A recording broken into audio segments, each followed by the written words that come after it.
Sometimes, if we want to learn something about a line, it can be helpful to know how to go backwards. Okay, so sometimes you're given the equation for a line, and you need to identify the slope and the y-intercept. But what if you're given 2 points on the line and you want to try and find the slope of the line that passes through those 2 points? Okay, so let's take a look at a couple examples here. Let's see here we have find the slope of the line passing through 2, 5. Let's go ahead and graph these. 2, 5. So we'll go over 2, up 5. Okay. And the point 8. So we'll go over 8, -4, and then down 4. Okay, so we're looking for the slope that passes through, or the slope of the line passing through these 2 points. Okay, you can graph it, you can look at it and try and calculate it, but I wouldn't recommend doing that because that can be kind of tedious. There's a much faster way to do it. So if we remember, we said that slope is given by rise over run. Okay, and we can think of rise as y2 minus y1. So we take our two y values. So if you think of it like this, that's if we want to go from here, from this point to this point, the rise would be y2 minus y1, so the distance from here to here, and the run is the distance from here to here. Okay, make that easier. Rise is from here to here, and run is from here to here. Okay, so how far up or down we go, and how far to the left or right we go. And the run is going to be given by x2 minus x1. Okay, so if you want to find this, first we need to label y1, x1, y1, and x2, y2. So let's just say that this is point 1 and this is point 2. So we'll have x1, y1, we'll have x2, and y2. So if we want to find our slope, all we have to do is use this formula. So here we'll have y2 minus y1. So we'll have -4 minus 5 over x2 minus x1, 8 minus 2. Or we'll have -9 over 6, or really this is -3 over 2.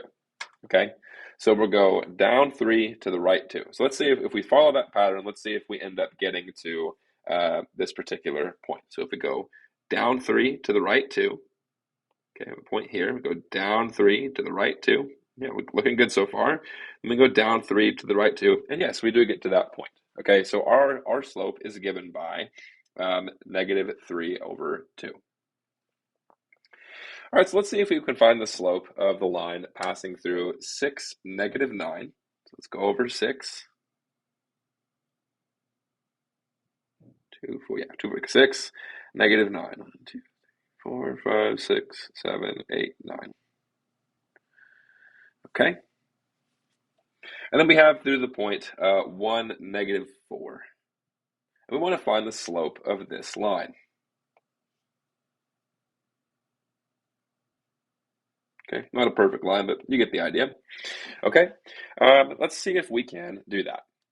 So remember, slope is rise over run. So let's go ahead and label each of our points. So here we can say this is x1, y1, and this is x2, y2. And again, the choice of point 1 versus point 2 doesn't matter, just as long as you make sure your x and y values are labeled correctly.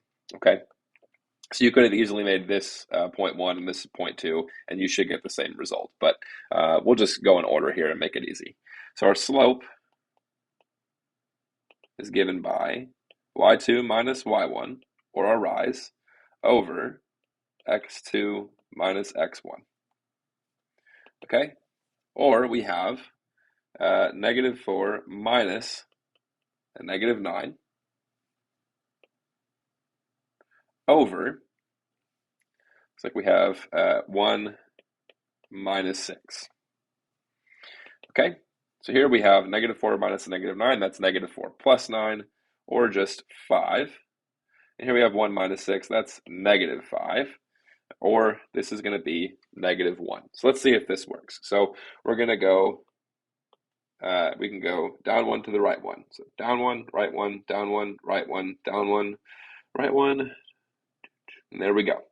So yes, an accurate slope here for this line. So that is how you would find the slope of a line. Okay, let's look at a couple of interesting examples here, more specific cases. What if we want to find the slope of a line passing through 2, -7 and 9, -7? So let's graph these 2 points. So we'll go over 2 and we'll go down 7. Okay, here we can go over 9 and down 7. So 2, 4, 6, 9, down. Okay, so what you're going to notice here is we're actually dealing with a horizontal line at y equals -7. Okay, so we've already said before that our slope is going to be 0, but let's demonstrate why this is the case. So we can have our slope, again, is given by y2 minus y1 over x2 minus x1. Okay, so if we say this is x1, y1, this is x2, y2, we'll have -7 minus a -7 over 9 minus 2. Or in other words, we'll have -7 plus 7, so we'll have 0 over 7 in this case, okay? Or just 0. So our slope is 0, that means it's not going up or down, and therefore we have a horizontal line that checks out. Okay, so that makes sense. What about this one? Here we have, find the slope of the line passing through 4, 6, and 4, -7. Let's plot the points. So we'll go over 4, and we'll go up 6. Okay, and then we can go over 4 and down 7. So it looks like here we actually have a vertical line. Okay. So here we have a vertical line. So let's see what happens if we find the slope here.